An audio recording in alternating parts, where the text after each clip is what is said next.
No, we didn't put it, and we have 7.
Number two?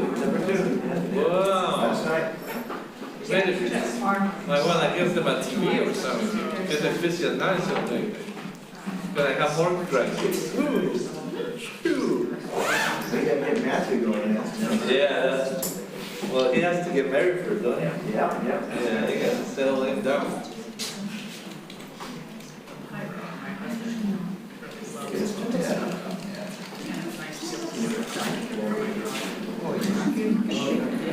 So when I had playing with my $500. Okay. Huge I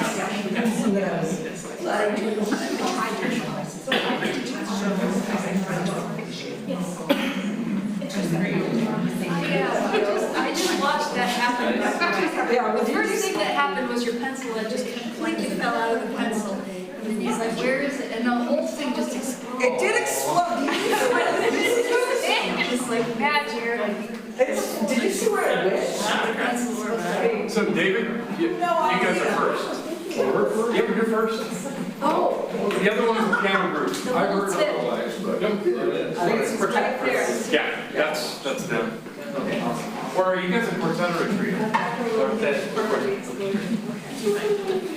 One part first. Here's My bad, I thought you here's I just work here. I got it. Thank you so much. No, it's here. It's all here. It's all good. It's all good.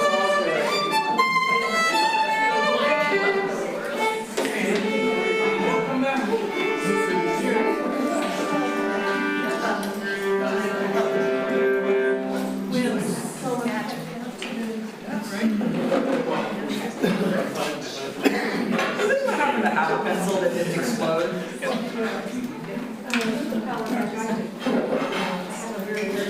Thank you so much. Oh, this is the one that I usually have. Stop. I'm afraid of taking it on planes because I feel like they're going to think It's a weapon? It's a weapon. Yeah. A metal sharp thing. Wow. Yep. So thank you very much. Okay. John, You're working your And we've met. Yeah, you asked me hard questions. I remember. Thank you. Thank you for allowing me to work on this. Okay.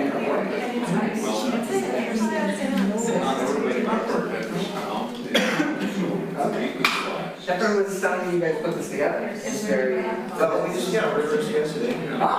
Awesome. Thank you very much for playing. I really appreciate it. Yes. Where do you want to be?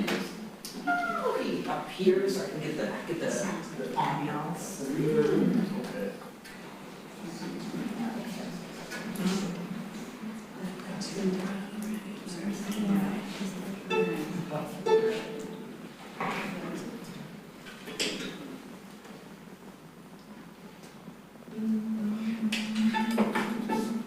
Everybody watch something.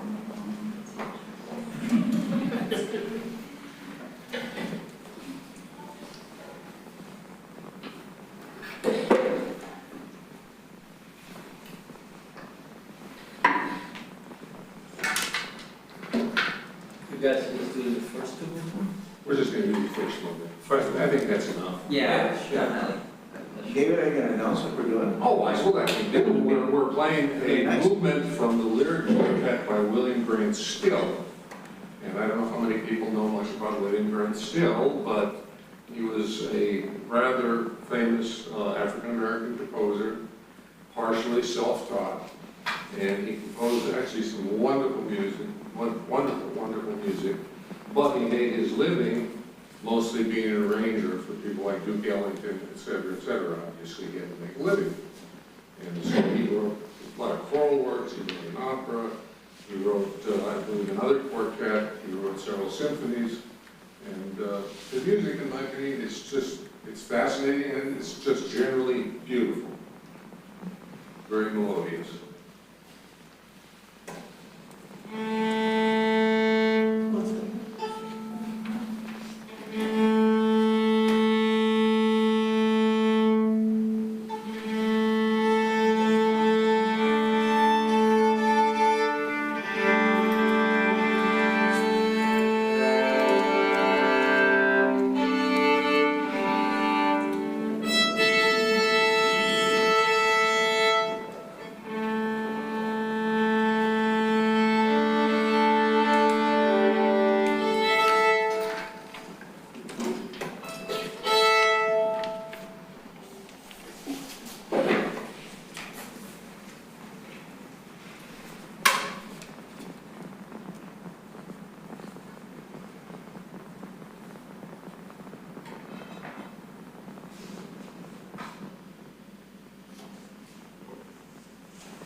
Cool. So I know that you had mentioned that this is very sort of fresh, right? That you're putting this together just for me. I feel so privileged.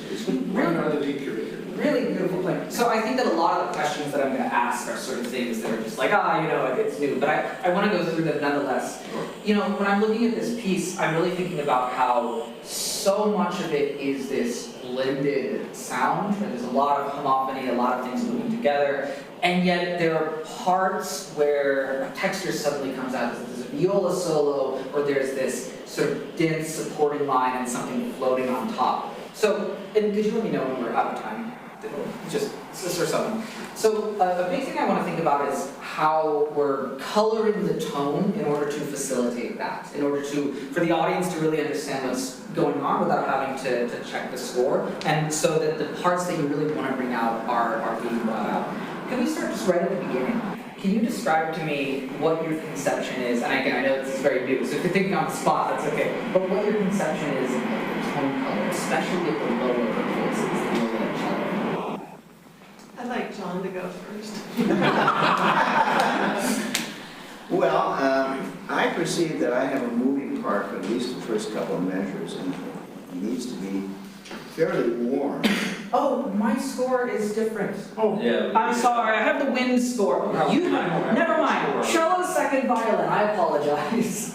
Yeah, your score apparently doesn't line up. That's totally different. Oh, Did we have that's another? the score that came with the part, so Oh, it wasn't my second one. okay. No, it's okay, I apologize. Okay. We'll come back to it. So cello, second violin, your half notes that you have, how would you characterize these tonally? Or sort of in terms of timbre? Okay, I like warm. Legato, full. I'm just repeating what Emily said, but In terms of, if we're thinking about like density of sound, would you be thinking of it as more of a floating tone or more of a sort of projecting tone? Floating? Floating? How are you guys feeling? I was trying to project more because we were so close Okay. in pitch. So I was trying to project more just because of the part I had. Okay, what about you? What are your thoughts? So I was trying to thinking more flowy and what the movie part. Okay. Bring out more. Okay, so I asked this because to me the beginning felt as though we had a lot of sound in the lower voices, and then the poor first violin part, which is quite close to you guys pitch-wise, felt like it was maybe having a hard time coming out. So I wonder if we could experiment a little bit with this opening, starting with these two voices, the second violin and cello, to find maybe a very specific color that can support that line and into which your moving line can fit in. Do you mind if we experiment, just the two of you?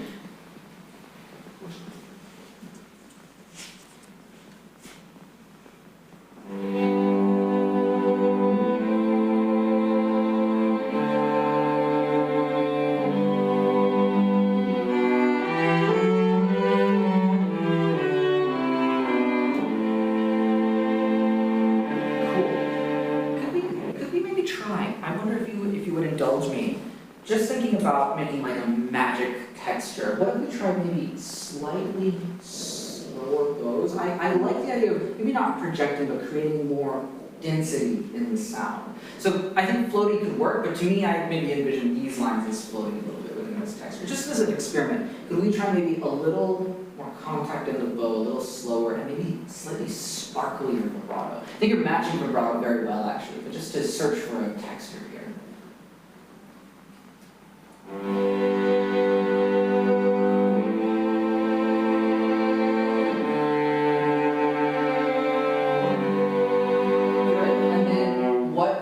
I'm sorry, I really break this down. In those just formats, what note do you think would be the most expressive? First beat of the second part. Yeah, I agree. I wonder if we could find maybe a little more expression, and maybe so we don't overwhelm the voices, just through the vibrato that we have this building. And then the vibrato is, and then it leads us back down.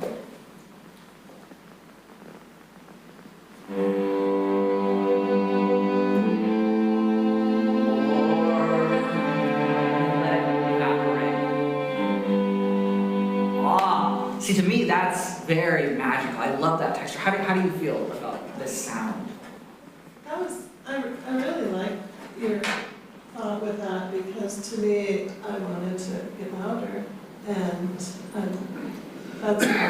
there are many ways to achieve that, and I liked it that we stayed the same, But it's more the same. the vibration leading that direction. So this to me sounds wonderful. I know it's Mark Mezzo Forte, but I think there's room to be very, like, a little intimate here. Now, we add this viola, not second violin part here.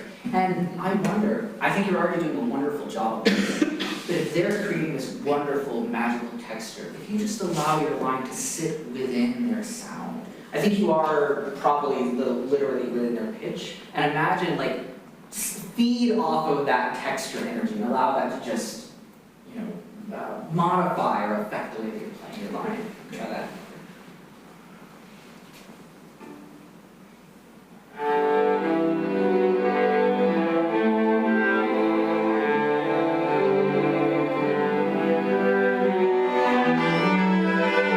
Okay, we'll get to that part. I wonder, maybe, you don't have to be so active.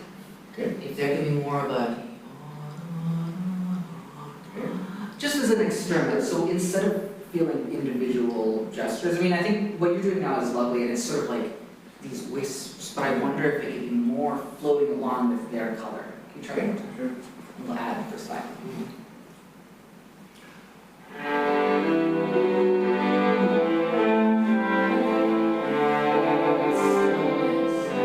No, don't speed up too much.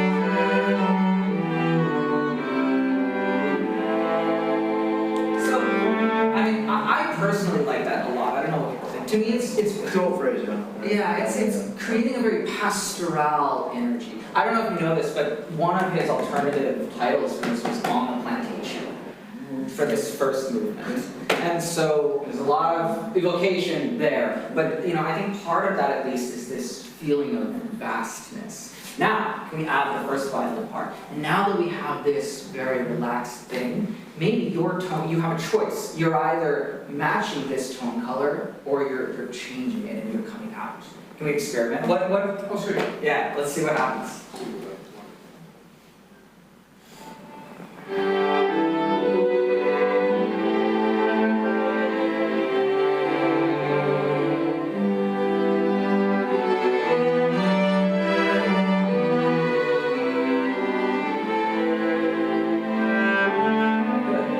So, can you describe what you were aiming for in terms of the tonality of the timbre? Well, how I would describe my Yeah. tonality, I'm trying to make a rich sound. I'm using actually,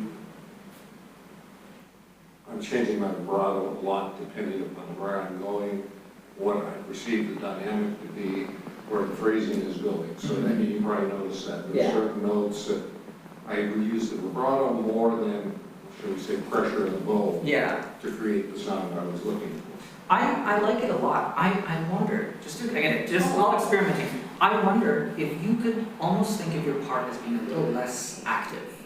It feels very much like you're not that you're being like Well, super over the top, but yeah. I think you could afford to let them support you. Specifically, I'm thinking about playing into the viola line. And instead of feeling like you have to do all the shaping, let it just speak. to me, I think this can be a much more relaxed section. Can you try to, and really think, actually, can you cue this time? And think that there's no need for you to do anything. You're just chilling and playing into his line. Can you try that? That's gonna be weird. Yeah, he's played with me long enough that he knows this is a weird idea. So good. I think weird ideas are important. We've played together for 30 years, so. Boy, that's dangerous to say, isn't it? So you're playing into their sound, you're playing into his sound. I just do it. Oh, that's, I'm sorry. I just do it.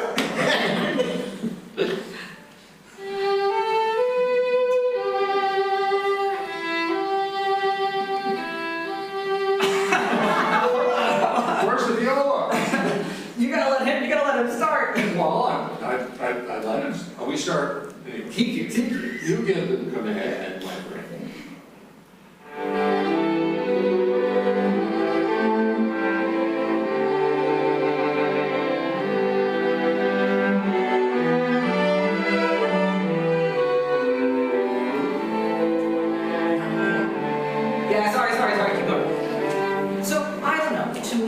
that if I'm listening to this now, I feel like it's really starting to accomplish that pastoral element. I think you can afford to relax. You can afford, it's this situation where let the lower voices support you. They're creating this really magical texture. Sometimes as a first violinist, you can just float. I feel like a lot of times when I'm playing first violin, I feel the need to command, as you said. But I think ideally, it should all just be relaxed. And not only that, this is the first time anybody hears the main theme. Oh yeah, There's plenty other places within this that you can have some other ideas. So the thing I was going to say is I think you can be more relaxed musically. Now, I was wondering maybe a little bit more weight in the bow actually, so that we have maybe a very specific tone color here, and that your tone color sticks out a little bit more. Because I agree, we don't want to miss the first theme. What I was going to bring up as well is that this theme comes back 2 other times. So there's room to do other things the other times. But to me, I feel like this feels like a warm hug. I don't know if you have the same perception. I just think there's room to relax a little bit. I would like to try one more thing. And yes. 5 minutes. 5 minutes, okay. I'm sorry, we're really focused in on the first part. Later, I'll tell you who you remind me of. Oh no, regarding splitting up and feeling like you don't have to be in command, can we do an exercise where I want to start, just do the first 4 bars or something, and I want to go down the line and have different people lead it. So we'll start with viola, then cello second and first. And so give the initial cue, but then everyone follows them. So if you want to take time, you take time. They have to be with you. Just to see how everyone is thinking about this first phrase. Can we try that? Can we be weird or we be normal? You can be weird if you want to test them. That's up to you. I would be sincere for I this might movement. tease this guy over that.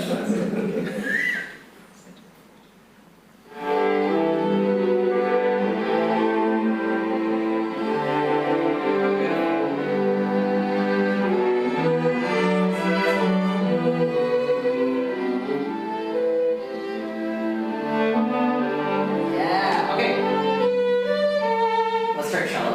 So you have fewer moving lines, so you can lead with violin, which you're already doing. So now everyone zoom in to cello. Okay. Match her tone and her vibrato and everything. I will. Can we please start softer?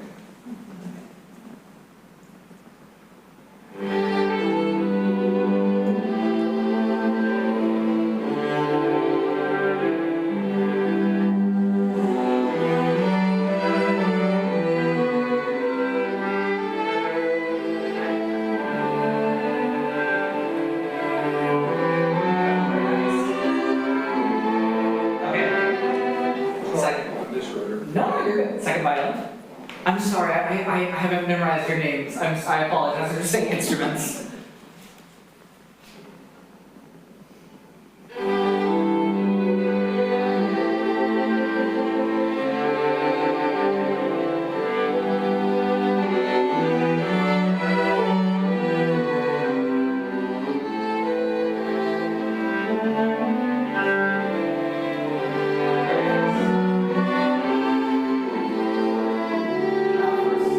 First violin. Didn't quite catch it. That was a good thing. First violin. I was nearing the end. Don't worry. First violin, if you want to lead. And then we're going to combine it.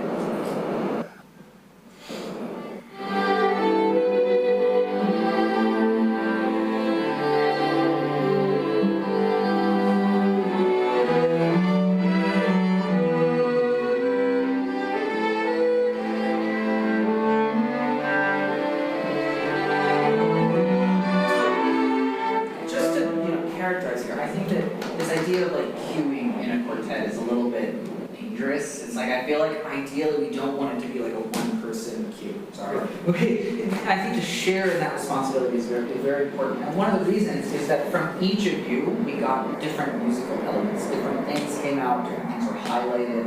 And I think that if we can really combine all those things instead of one person. And now, can we try once more?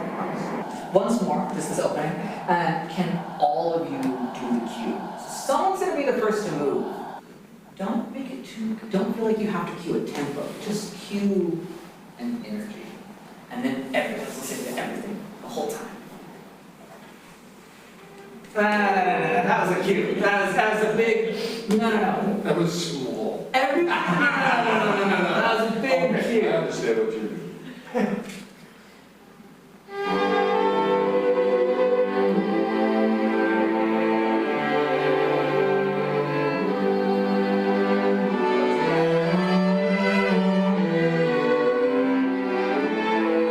Always loud.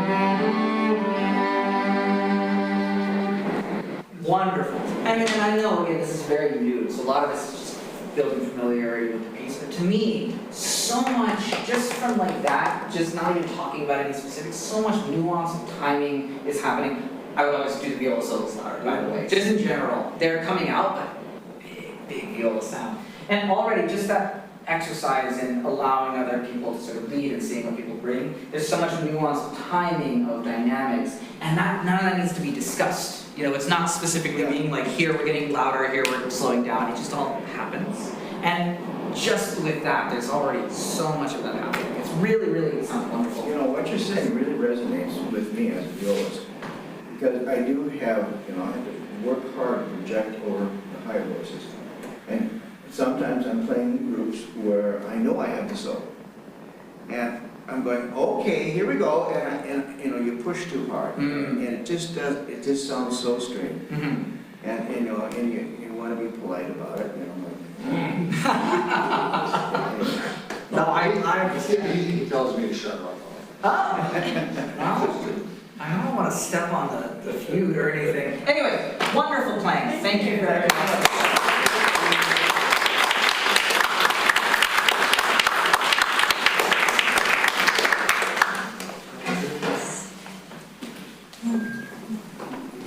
You're gonna just help.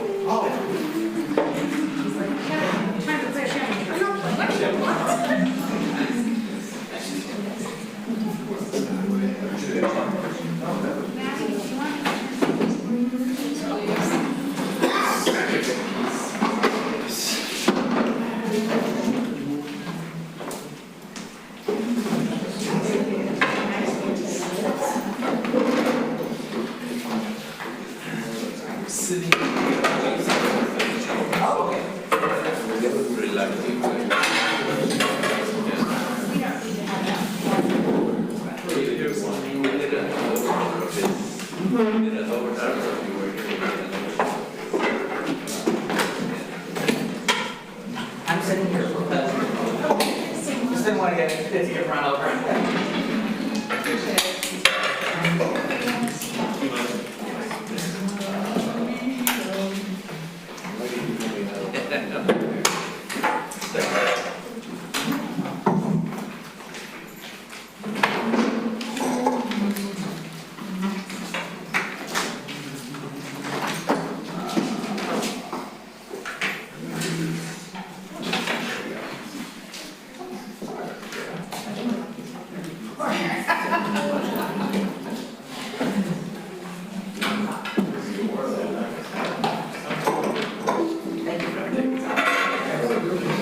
I mean, I've gone through them, but it's just so much easier to keep marking.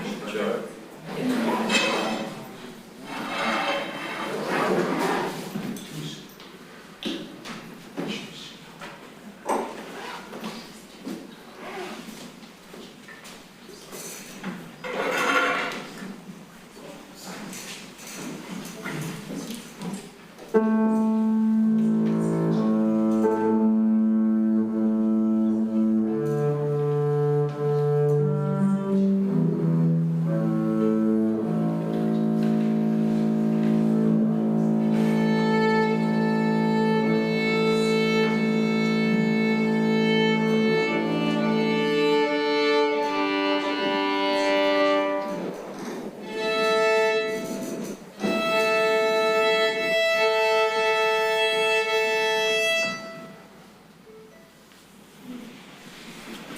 We are a piano trio, and we will be playing the Rondo of Ungaries from Haydn's Piano Trio in G minor.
work of the unison, especially. Very, very good supporting voice work here. Okay, a few things that I want to talk about, most of which, again, time, sorry, most of which refer to clarity of sound. So I don't know if you've heard this idea, but a lot of times in like Baroque and classical period music, we want to sort of taper the ends of our phrases, but not only that, a lot of note values, especially quarters and eighths, can be played a little shorter than they are technically written. And what that allows us to do is get a lot of precision in the sound so that when everything manifests in a hall, it's super clear. Because there's a lot going on here. And it sounds really wonderful right now. There's this great sense of resonance, but I wonder if we could find a little more, again, just the word precision in the sound. Can we start just with the strings? No piano for just a track, promise? I know I'm a string player. I will not neglect you. Can we start just the strings though?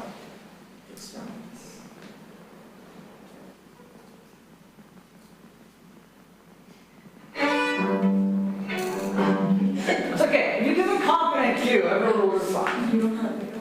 She doesn't. You guys start on the downbeat together.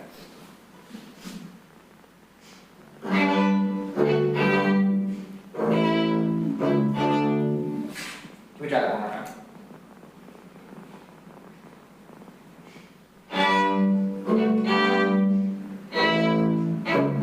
Good. Already quick to make kind of progress.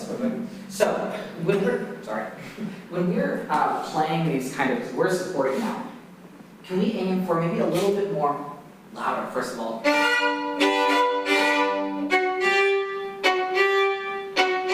That we're letting the bow go. So instead of letting the note just stop, that we sort of pull the note out into the audience. Can we try that? So think that the ends of the notes don't just stop, they're sort of thrown out into your audience. And much more confidence in the cue.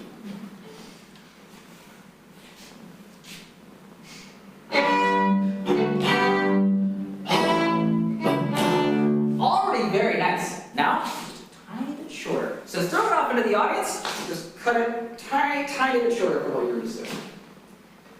And we could use just a little more core in the sound for the bass.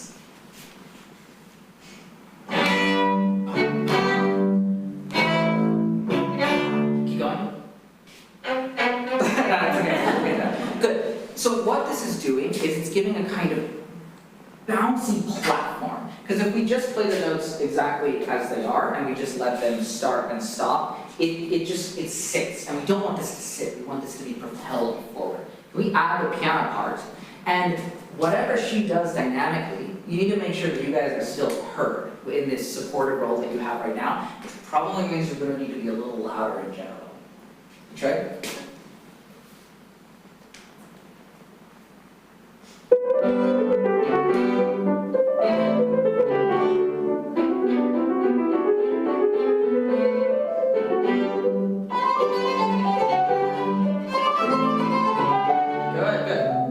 Already a lot better. It's just this making sure that you're really supporting.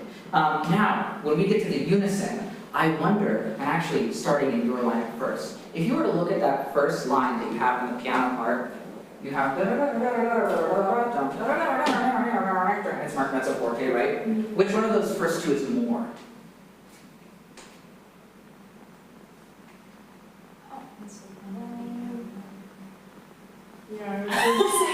Okay, so you thought of this already. The second one is more, right? Why is the second one more?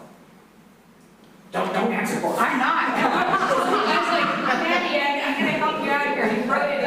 Yeah. Why is the second one more? Because it's going up one key higher. Good. I would also say tonally it's a little more unsettled. It's indicating the dominant. I can't really hear that.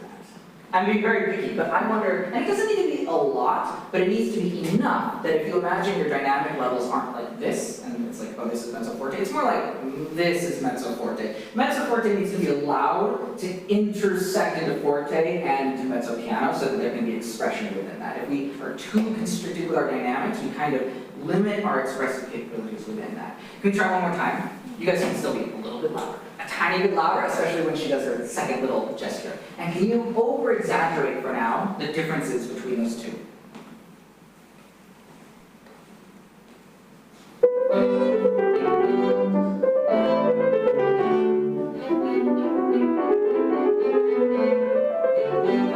And so what happens after?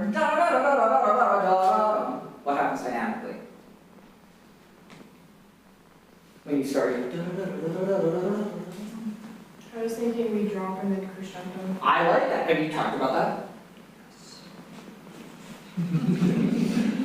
that? So you guys have talked about that. Okay. You can answer. It's okay. Do you like that dynamic shaping? Do you agree with that? You take over because you're about to join her. So it's like, rhetorically, in terms of the story, it's like you're being really excited and you're like, dum, dum, dum, dum, dum, dum, and then you join her in the next part. Can you be a little more excited, a little more antagonistic?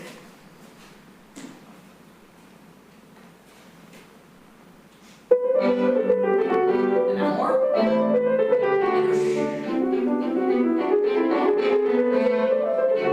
now join her.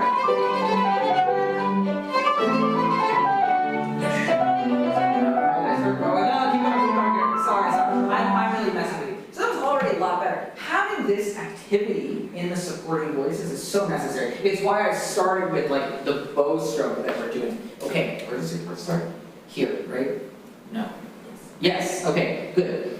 You take a break, right? And you stop playing. When you come in, it has to be like an event. Okay? Because you're absent. You're absent from the musical material. And it's a little hard for me to tell when you're coming back. And I want to realize that, oh my gosh, there's a bass there now. So just make sure that whatever you're giving here is enough that it's present, it's adding to the musical texture. I'm sorry, I feel like I keep focusing on the beginning, but all this applies elsewhere as well. Can we try one more time? And then we'll move on, I promise.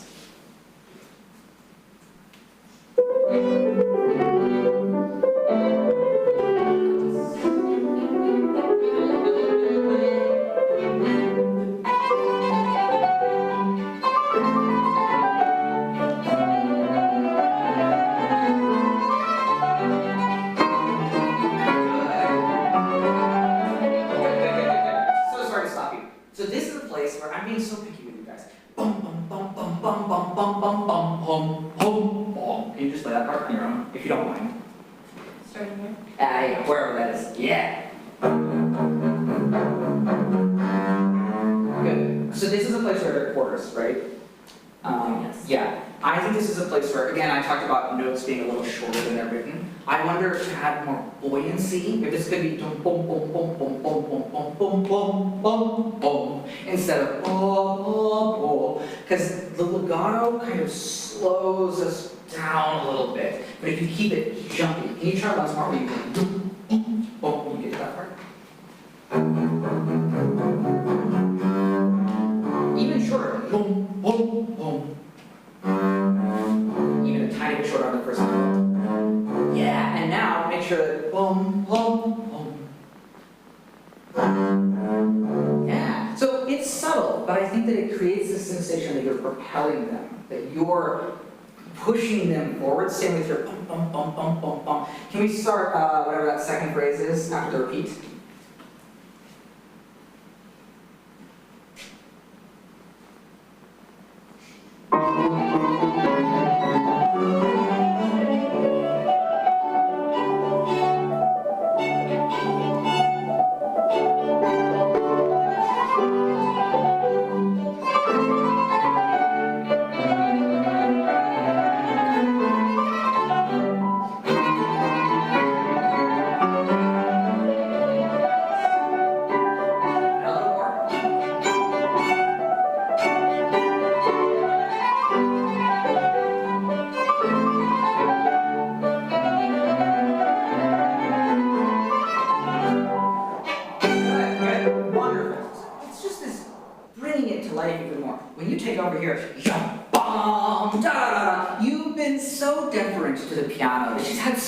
control. She starts the melody. You have to antagonize her to get your say in. Now you're in control. I think you can afford to give a little bit more timing. Make sure that that D, from just a little technical thing, that when you do that bow, that you're giving it enough bow that it really speaks. Can you just do that on your own? Yum, bum.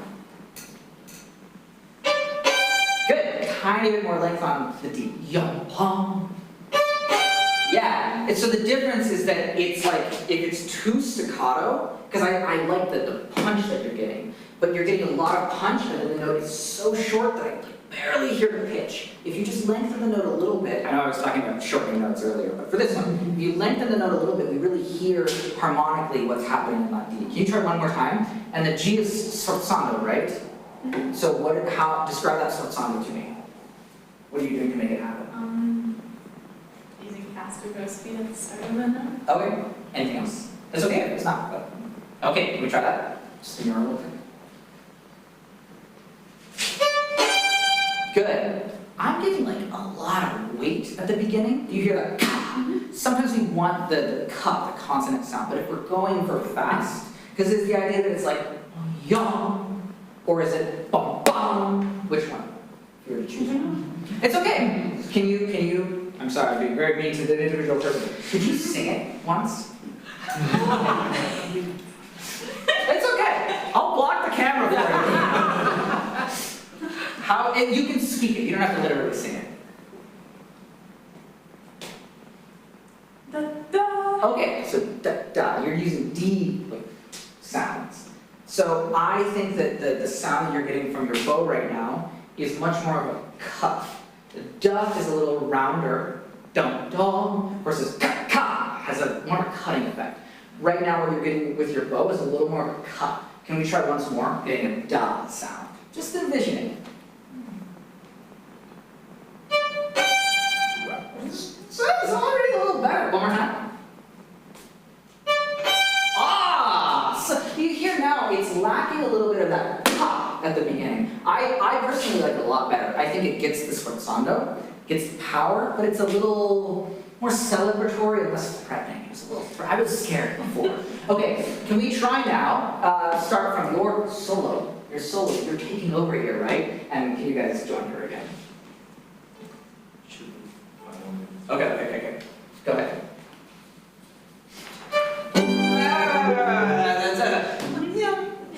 That D was so much less powerful than you had before. You're in control. Be in control.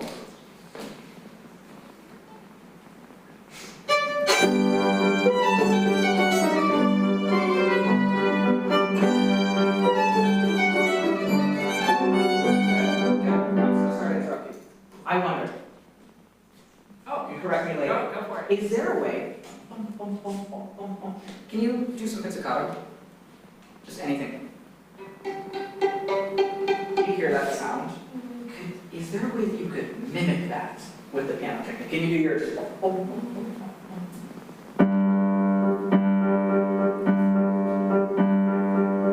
Nice. And then I wonder if there's a way that what's happening right now is that the bass is already with you here, and then this note's so loud that it kind of covers the texture a little bit. I love that I don't think you're pedaling it, right? Which is great. I wonder if maybe this G doesn't need quite as much, and then I wonder if this could actually be a little more active. So boom, boom, boom, boom. Can you try this?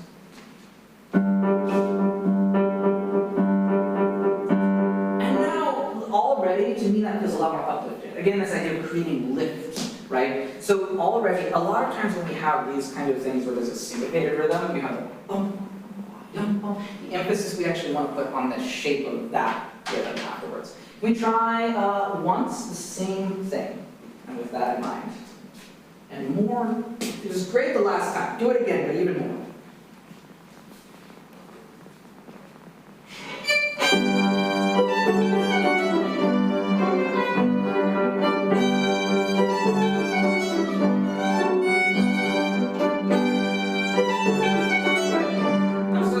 I know we're almost done. Before, there was times when you got some real sforzando action. Can I get more of that here? Especially when you really have it marked. Because this is like going and going and going and it's all fun. Remember when I talked about really making your entrance felt? Same thing here. I know you're playing here, but this should be like, oh my gosh, the bass is gonna destroy us or something. You try one more time. Same place.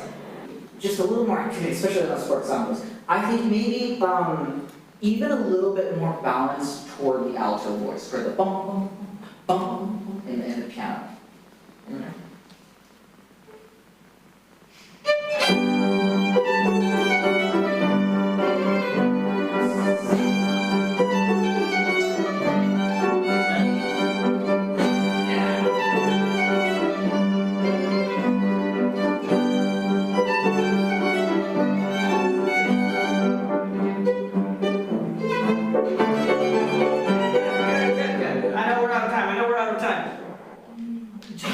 Tiny thing. You have 4 minutes. Oh, that's wonderful. Okay, tiny thing. When you get to,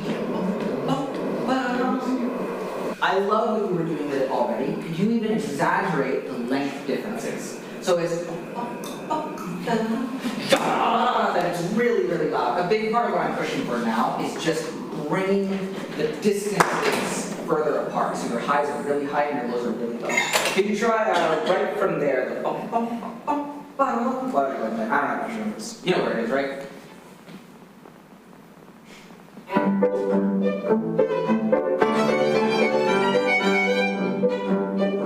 Okay. So what happened? I'm being very mean. What happened is it started really soft, and then it got really loud, and then it got a little quieter. It got a little quieter. Can you make sure that whenever you're doing these, like, because it's piano fortissimo, not fortissimo, really make sure you come back.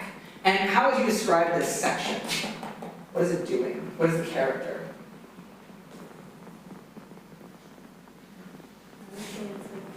Yeah.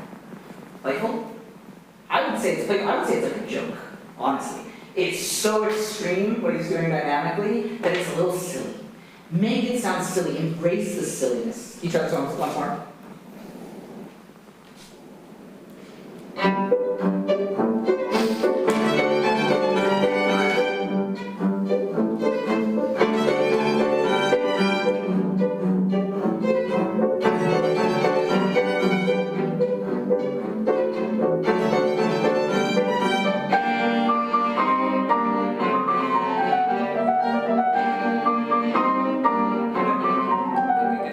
Really wonderful playing. That, I mean, to me, again, I think the vibe is silly, so embrace the silliness. This is another place where, it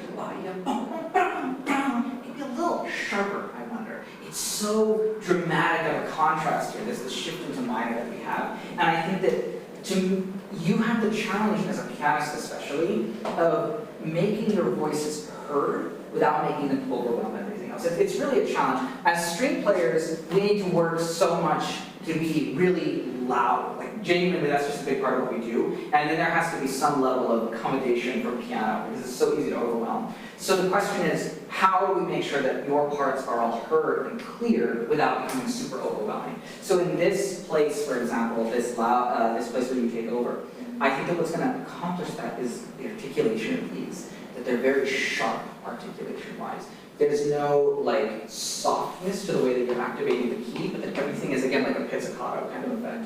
Can you try that once on your own, and then we'll add the strings back?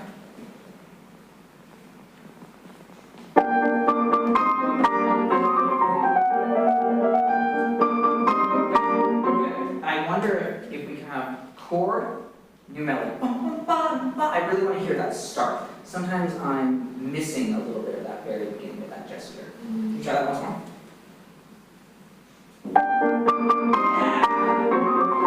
Yeah. No, and I don't know if it's like piano technique. I don't know what I'm doing technically, but that to me was very, very compelling. Let's add bass to that. What would you call this this thing that you're holding here, other than that G? A note. It is a note. What else is it? Like a supporting. Yeah, I'd probably call it a pedal note, which is important because you play one note for a long time and a bunch of stuff happens around you. So the question for you is, what do? Do you just hold the note? Do you direct the note with the other things? As she's playing, as you're holding this, I want you to think about what this note is doing in the context of what the piano is doing here.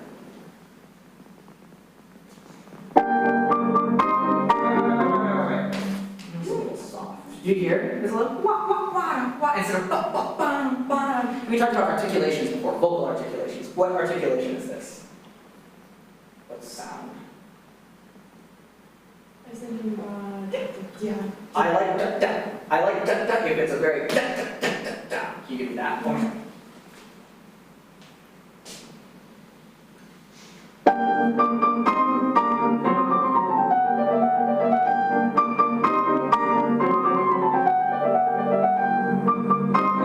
Good. So can I ask you, how are you? I'm sorry, I know we're basically out of time. How are you thinking of that note there? Now that you've heard it in context. I was kind of thinking as like propelling. I like that. What are you going to do to propel it? I think that could work. Another thing to consider is that you're starting in forte, but then you have the same phrase twice. So is one more or less? Like these are the questions in rehearsal to ask. Because you have the same phrase 2 times. So is it exactly the same or is it different? Is one more or is one less? Your note carries through. So what does your note do in response to that? If it's growing, because I like the idea of growing, does that mean that your phrase also grows or is it just this? Like those are the questions that when you're in rehearsal, I think it's good to try out a bunch of things and see really what you are convinced of. Cool. I'm sorry I didn't know this weird note, but I know we're out of time. Any questions? Hello. Awesome. Wonderful play. Thank you.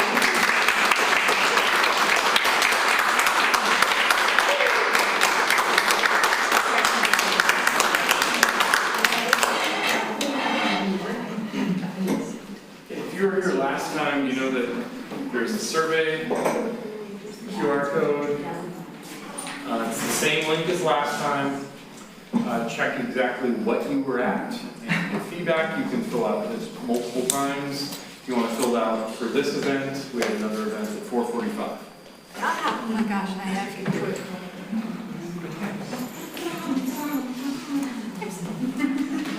Yes. I should do.